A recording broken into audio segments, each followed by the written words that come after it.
We remain steadfast in our commitment in delivering local news that matters. Stories that inspire. Enriching the lives of Filipinos in the Philippines and across the globe. This is your GMA Regional TV. Buong puso para sa Pilipino. Ito ang inyong Regional TV News.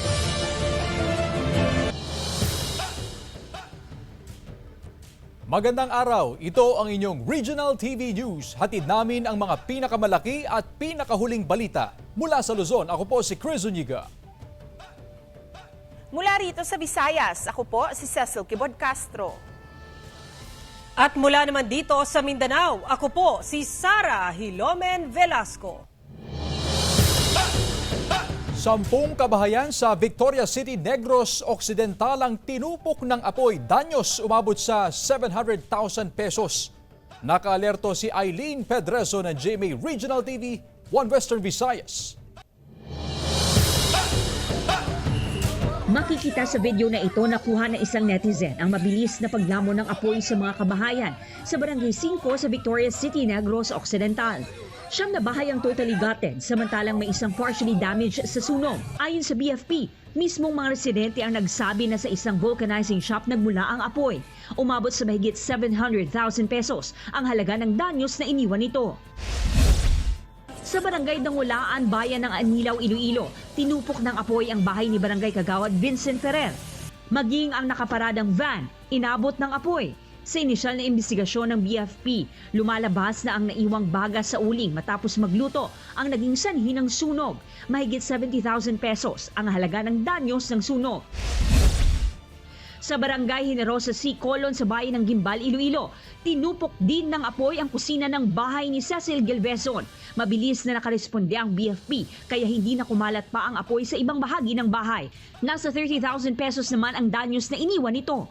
Ayon sa Gimbal BFP, posibleng nagsimula ang apoy sa sumingaw na LPG tank.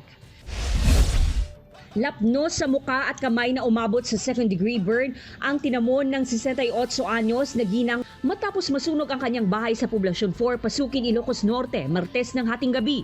Tinangka pa raw nitong apulahin ang apoy pero mabilis na itong kumalat. Sa inisyal na investigasyon ng BFP, lumang electrical wirings ang sanhi ng sunog. Inabot ng mahigit 1 oras bago na apula ang apoy at umabot sa 300,000 pesos ang pinsala. Sa Mandawi City, Cebu, nasunog ang control room ng isang kinukumpuni na barko sa isang pribadong wharf. Agad din naapula ng bombero ang sunog sa loob ng barko. Sa investigasyon ng Mandawi City Fire Station, sumiklab ang sunog habang nakabreak ang mga manggagawa na nagkukumpuni sa barko. Ayon kay Senior Fire Officer Leo Adicoy, posibleng ang init ng acetylene na ginamit sa pag-welding at cutting ang pinagmula ng sunog. Napinsala ng sunog ang 2 metro na bahagi ng control room ng barko at nag-iwan ng 35,000 pesos na danyos. Wala namang naiulat na nasaktan sa nangyaring sunog. Mula sa GMA Regional TV, 1 Western Visayas, Eileen Pedreso, nagbabalita para sa GMA Integrated News. Sumiklab ang 2 forest fire sa bahagi ng Tuba, Benguet kahapon. Umaga ng unang sumiklab ang sunog sa Barangay Tabaan Sur. Mabilis daw ang pagkalat ng apoy ayon sa ilang saksi. Malayo naman daw sa kabahayan at kalsada ang sunog. Tanghali naman ang sumiklab ang isa pang sunog sa Barangay Camp 6 sa May Cannon Road. Paakyat daw ito sa parte ng Philippine Military Academy. Patuloy ang pag-apula ng mga otoridad sa sunog. Patay ang 57 anyos na babae matapos masalpok ng motorsiklo sa Batangas City. Insidente na hulikam. Tutukan sa report ni Paul Hernandez ng GMA Regional TV Balitang Southern Tagalog.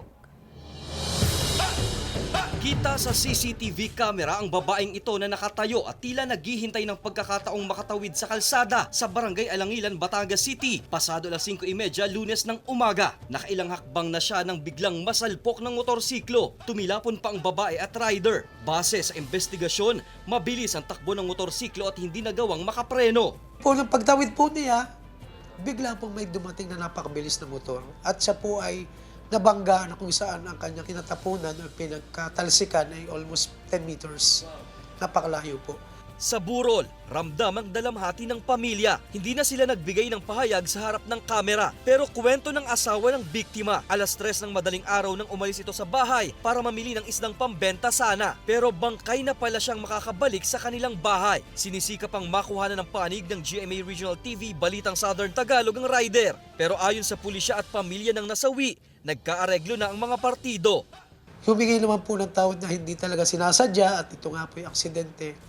Nagawa naman po ng paraan sa pamamagitan po ng settlement na may third party involved na napagawaan po ng notaryo, nababayaran po lahat ng daños perwisyo. Bili namang otoridad sa mga motorista, magdoble ingat sa pagmamaneho. Panatilihin din daw ang speed limit na itinatakda sa mga lugar kung saan nagmamaneho. Mula sa GMA Regional TV Balitang Southern Tagalog, Paul Hernandez nagbabalita para sa GMA Integrated News. Isang plantasyon ng marijuana ang nadiskubre ng mga otoridad sa isang communal forest sa Sitio Lengyatan, Barangay Kayapa sa Bakun, Benguet. Pinagbubunot ng mga miyembro ng Bakun Police ang mga tanim na marijuana. Umabot sa mahigit 1.2 milyon pesos ang halaga ng mga marijuana na agad ding sinunog sa lugar. Walang nadatna ng mga otoridad na cultivator sa lugar. Patuloy ang investigasyon ng pulisya sa insidente. Minimum wage earners sa ilang probinsya magkakaiba ang pananaw sa 100 pesos na wage increase. Narito ang report ni Kent Abrigana ng GMA Regional TV 1 Mindanao. Sa Iloilo, naniniwala si Ruchi, isang minimum wage earner, na makatutulong sa kanila kung magiging ganap na batas na ang Senate Bill 2534 o dagdag na 100 pesos sa daily minimum wage ng mga manggagawa sa pribadong sektor. Dako na sa nga bulig, kay syempre, ang inflation rate subong sa Pilipinas, tama, naging ka taas, bala. Samantala kung ilang negosyante naman ang tatanungin. Part man namon tuod, nga follow lang namon, pero bugat man sa amon nga i-ano bala, ihatag na, kay ang amon sales subong is naglain na. Nagdubo di siya bala tungod mo sa mga ano ni bala sa nagmahal ang tanang baraklon. Ikinatuwa naman ng ilang empleyado sa Davao City ang pag-aproba sa 100 pesos na dagdag sa arawang sweldo. Actually, dakong tabang sa mga empleyado nga magtaas ang lang sahod, pero isip pod mga empleyado, isa pod sa i-contribute sa ila para dili pod bugat sa management to maningkamot po, to upselling. Pero pasakit naman ito sa mga employer tulad ni Mary. Siyempre, medyo mura lang man jud amo ang mga prices na gina-offer diri, so makamasa lang siya. Sa General Santos City, nais ng ilang empleyado ng mga pribadong kumpanya na maaprubahan na sa Kamara ang dagdag na 100 pesos sa arawang sahod dahil pandagdag daw ito sa kanilang pangunahing pangangailangan. Isod ko ayo kanang budget ng 371 ang adlaw. Maayo jud og madungagan jud 100. Malipay po pa nagsa. Samantala naghain naman ng resolution ng Jensen City Council upang suportahan ang Senate Bill No. 2534. Sa Zamboanga City, kung may mga empleyadong masaya sa dagdag sa sahod, may ibang nakukulangan pa rin daw. Kabalo ng mga karang panahon, taas ang mga palaliton. Halos tanan ng mga palaliton, taas. 100 sa kulang yun. Pero una nang nagpaalala ang DOLE ukol sa 100 peso daily wage hike sa private sector. Anila, posibleng mahirapan ang ibang negosyante, partikular na ang mga micro, small at medium enterprise. Mula sa GMA Regional TV 1 Mindanao, Kent Abrigana, nagbabalita para sa GMA Integrated News. Samantala, Toll Regulatory Board nanindigang tuloy ang pagpapatupad ng 1 RFID scheme sa lahat ng mga expressway sa bansa sa Hulyo. Ang detalye ihahatid live ni Paul Hernandez ng GMA Regional TV Balitang Southern Tagalog. Paul? Yes, Chris, Enero ngayong taon ang simulan yung test run sa iba't ibang expressway sa bansa gamit nga itong 1 RFID system. Ayon sa Toll Regulatory Board, so far so good naman daw yung pagpapatupad dito. 2019 nang magpakabit ng Radio Frequency Identification o RFID sa kotse niya si Darwin. Malaking bagay para iwas abala sa biyahe, lalo at may pagkakataong bumabiyahe rin siya pa norte. Para mas hassle-free yung travel ko in and out Batangas kasi most of the time ginagamit ko yung expressway. So ayoko naman yung cash, maglalabas pa ako lagi ng cash. Mas mapapadali na raw ang alalahanin niya sa pagdaan sa magkakaibang expressway dahil sa napipintong One RFID system sa lahat ng expressway sa bansa. Ibig sabihin, iisang account na lang ang gagamitin. Ayon sa Toll Regulatory Board o TRB, nakatakdayang ipatupad sa Hulyo ngayong taon. Ayon sa TRB, may mga opsyon pa raw sa ngayon ng mga motorista. Kung gusto rin po nilang i-retain yung dalawang RFID at dalawang wallet pa rin, wala naman pong sinabi ang ating tanggapan na hindi na pwede yun. Patuloy pa raw ang pagpupulong ng mga toll operators para sa Phase 3 ng interoperability ng One RFID, One Wallet. Enero nitong taon ang simula ng test run sa ilang expressway. Layon daw nito na maibsan ang pag-iembudo ng mga sasakyan sa mga tollway plaza. Mga ganyan pagkakataon. Kaya ngayon pa lamang po ay tinitignan na natin ng ating mga toll operators ang dapat na ayusin upang pagdating ng mga panahong yan ay hindi naman po tayo magkaroon ng mga malalaking problema. Patuloy pa sa panghihimok ang TRB sa mga motorista na lumipat na sa cashless transaction para sa mas mabilis na pagbiyahe sa kalsada.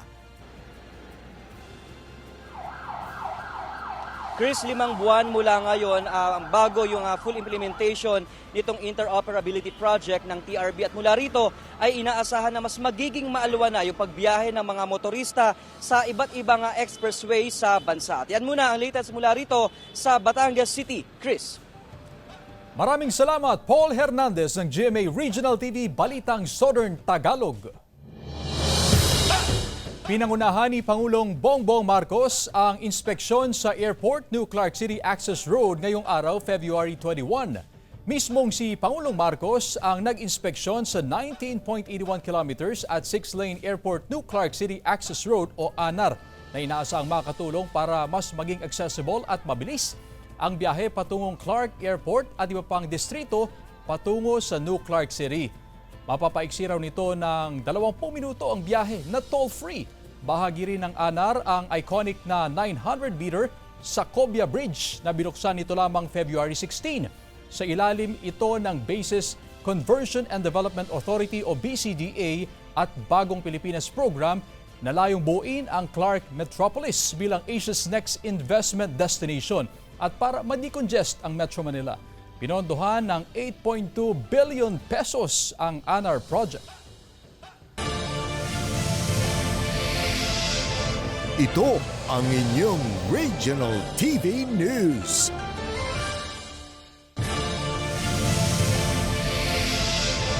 Ito ang inyong Regional TV News. Mga kapuso, inanunsyo ng Kagawaran Edukasyon na unti-unting ibabalik ang old school break para sa mga learners simula sa susunod na school year. Base ito sa Department Order Number 003 Series of 2024. Batay sa kautusan, magtatapos ang school year 2023-2024 sa May 31, 2024 imbes na sa June 14, 2024. Samantala, mag-uumpisa naman ang school year 2024-2025 sa July 29, 2024 at magtatapos sa May 16, 2025. Iniimbestiga naman ng otoridad ang mga nasa likod ng pagbebenta ng mga peking pataba sa ilang bayan sa Pangasinan. May detalye si Jasmine Gabriel Galban ng GMA Regional TV, 1 North Central Luzon. Iniimbestigahan ngayon ng otoridad ang mga taong nasa likod ng pagbebenta ng mga peking pataba sa ilang bayan sa Pangasinan. Ayon sa Samang Industriya ng Agrikultura, ilang katao na ang naaresto matapos madiskubring nagbebenta ng peking pataba. Mostly by Siha Tarlac ang nag-produce ng fake fertilizer. May nahuli dito sa Bilalonan, Villasis, and Rosales. Dito sa Pangasinan, sa Ilocos Sur, and La Union ay nahuli rin. So tuloy-tuloy yung pag-entrapment. Kumpara sa orihinal na presyo ng pataba, mababa ng halos kalahati ang presyo ng peking pataba. Pinag-iingat ang mga magsasaka sa mga tao o grupo na nagbebenta ng pataba sa mga barangay. Sa Mangaldan, Pangasinan, patuloy ang paalala ng Agriculture Office sa mga magsasaka na bumili lamang ng pataba sa mga accredited fertilizer stalls. Na-evaluate natin kung ang paninda nila ay fake or what kasi mayroon tayong nagaganap na twice twice na pag-monitor sa isang linggo. Maingat naman daw mga magsasaka sa pagbili ng pataba, lalo pat naranasan na raw ng ilan na nakabili ng peking pataba. Nasubukan ko na sa palay, hindi masyadong lumalaki. Maganong bisa. Sana nga hindi nga umabot sa atin yung mga piki para yung mga tanim natin ligtas din. Bukod sa tanim na palay, kabilang din sa mga nilalagyan ng pataba ang mga pananim na gulay at prutas. Mula sa GMA Regional TV 1 North Central Luzon, Jasmine Gabriel Galban, nagbabalita para sa GMA Integrated News. Patay ang isang barangay chairman matapos pagbabarilin sa sabungan sa Magsingal, Ilocos Sur. Tutukan sa report ni Ivy Hernando ng GMA Regional TV 1 North Central Luzon. Di bababa sa 5 tama ng bala sa katawan ang tinamo ng 65 anyos na barangay chairman ng Santo Domingo, Ilocos Sur na si Lawrence Angco. Pinagbabaril siya ng mga hindi patukoy na suspect sa harap ng sabungan sa Magsingal, Ilocos Sur. Dinala pa sa paggamutan ng biktima pero hindi na umabot ng buhay. Majority o 6 dito sa harap, tapos 3 dito sa side, including sa binti, tapos isa sa likod. Sa investigasyon ng Magsingal Police, mga basyo na kalibre 45 baril ang nakuha sa crime scene at lumalabas na inabangan ng riding criminals ang biktima sa labas ng cockpit arena. Itong biktima natin, hintayin niya yung sweldo niya bilang sentensyador doon sa sabungan. Tapos nung pauwi na siya, doon na siya inabangan nung gunman natin. Ayon sa asawa ng biktima na tumangging humarap sa kamera, wala silang alam sa motibo ng pamamaril. Wala rin daw nababanggit ang biktima na problema o banta sa buhay. Ayon sa PNP, malinis ang record ng punong barangay. Unopposed din siya sa nagdaang eleksyon. Patuloy ang investigasyon sa posibleng motibo sa pamamaril at kung sino ang mga nasa likod ng krimen. Mula sa GMA Regional TV 1 North Central Luzon, Ivy Hernando, nagbabalita para sa GMA Integrated News. Sandamakmak na tamban napadpad sa baybayin ng Olango Island sa Lapu-Lapu City, Cebu. Maririnig sa video ang uploader na namangha sa dami ng isda na napadpad sa baybayin sa Olango Island. Nangyari ang insidente gabi nitong linggo. Ayon sa uploader na si Maria J. Cornavales Ochea, na mula sa kanilang pamamasyal, naiuwi pa nila ang mga tamban na naging ulam nila ng gabing yun. Dagdag niya, unang beses itong nangyari sa Barangay Tinggo. Ayon sa BFAR-7, walang dapat ipangamba sa mga naglalabasang isda sa iba't ibang lugar. Sa Visayas, malaki ang posibilidad na dumami ang mga isda dahil sa ipinapatupad nila na close season. Kada taon, ipinagbabawal ang commercial fishing simula November 15 hanggang March 15.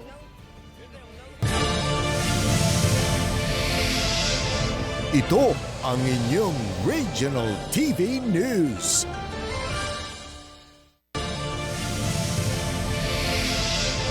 Ito ang inyong Regional TV News.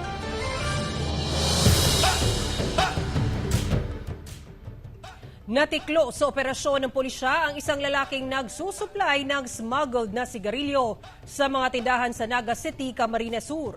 Ang detalye sa report ni Chris Novelo ng GMA Regional TV Balitang Bicolandia. Hindi na nakapalagpas sa mga otoridad ang 29 anyos na lalaking ito matapos mahuli sa ikinasang entrapment operation nitong Pebrero 19 ng gabi sa Barangay Triangulo, Naga City, Camarines Sur. Ayon sa mga otoridad, nagsusupply sa iba't ibang lugar sa Naga City at Camarines Sur ang suspect ng smuggled na sigarilyo na mula pa sa ibang bansa. Ang naampuig di sa pero pag sabi kayo niyo pong ini yung katransak po, ning ning mayo ning pangaran ng sigarilyo. So mayong label. Mayong label or trademark. Habang isinasagawa ang naturang operasyon, tila nakatunog daw ang kasamahan ng naarestong suspect na siya nagmamaneho ng van. Kaya mabilis itong pinaharurot ang sasakyan patungo sa direksyon ng bayan ng Gain sa Camarines Sur.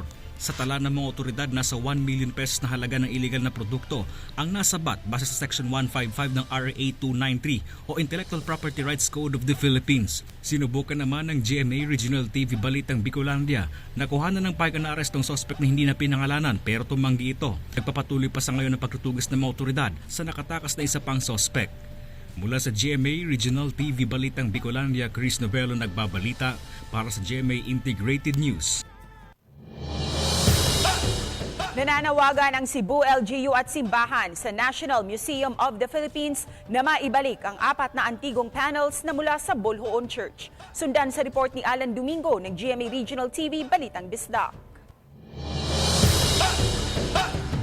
Mahigit 30 years matapos mawala ang 4 na antigong panels na bahagi ng pulpito ng Archdiocesan Shrine of Patrocinio de Maria Santissima sa bayan ng Bolhoon, Cebu. Muling lumutang ang religious panels na ngayon ay nasa pangangalaga ng National Museum of the Philippines. May pribadong individual na nag-donate ng 4 na 19th century panels sa National Museum noong February 14. Iginiit ng Simbahang Katolika na walang official records ang Archdiocese of Cebu na nagre-request na tanggalin ang nasabing pulpit panels. Dili lamang ingon nga as if ordinary nga treasures, but with a very important, significant relationship sa proclamation of the faith. Sa tanong kung sino ang nasa likod at dapat managot sa pagkawala ng pulpit panels noong 1989, ang tao nga responsible diya ang parish priest, ang pastor.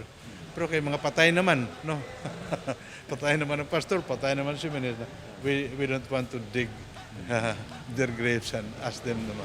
Ayon sa ipinadalang komunikasyon ng National Museum of the Philippines sa Archdiocese of Cebu, inihayag nila na handa silang makipagdialogo sa simbahan at LGU ukol sa isyo ng pulpit panels.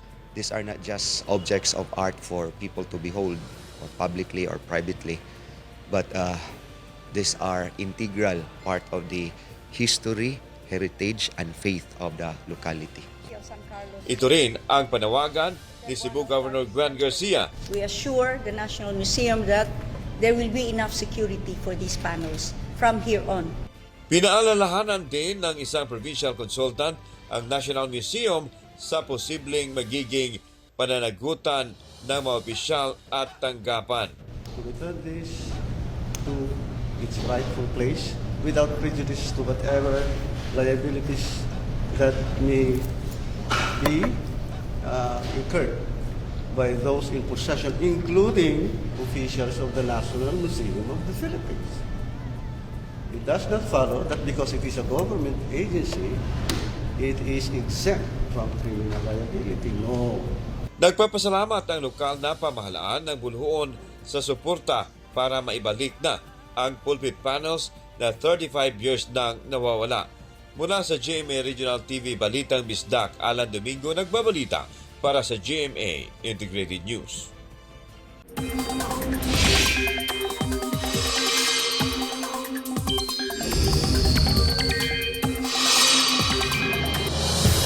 Mga kapuso, nananatiling mahina ang hanging amihan. Ayon sa Pag-asa, apektado ng easterlies o mainit na hangin galing sa Pacific Ocean ang silangang bahagi ng bansa. Ngayong umaga, uulanin ang ilang bahagi ng Central Visayas, Southern Leyte, Caraga Region, Northern Mindanao at Zamboanga del Norte base sa rainfall forecast ng Metro Weather. Posible ang heavy rain sa ilang lugar na maaring magdulot ng baha at landslide.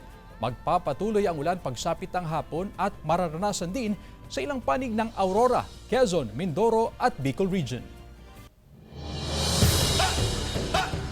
Nagpapatupad ngayon ng window hour policy sa mga motoristang dumadaan sa Cannon Road kasunod ng pagsasaayos ng kalsada sa bahagi ng Camp 6 sa Tuba, Benguet. Base ito sa rekomendasyon ng DPWH CAR na inaprubahan ni Baguio City Mayor Benjamin Magalong na tumatayong chairman ng Metro Baguio, La Trinidad, Itogon, Sablan, Tuba, Tublay Council. Para sa mga non-resident, pinapayagan ang pagdaan sa Cannon Road pababa mula sa Baguio City 12:01 a.m. ng Linggo hanggang 12 midnight ng Miyerkules. Pagsapit ng 12:01 a.m. ng Huwebes hanggang 12 midnight ng Sabado ay ang pagdaan naman ng mga motorista paakyat ng Baguio City. Tanging ang mga Cannon Road resident at emergency purpose travelers ang pinahihintulutang makadaan sa Cannon Road na hindi kailangang sumunod sa window hour policy.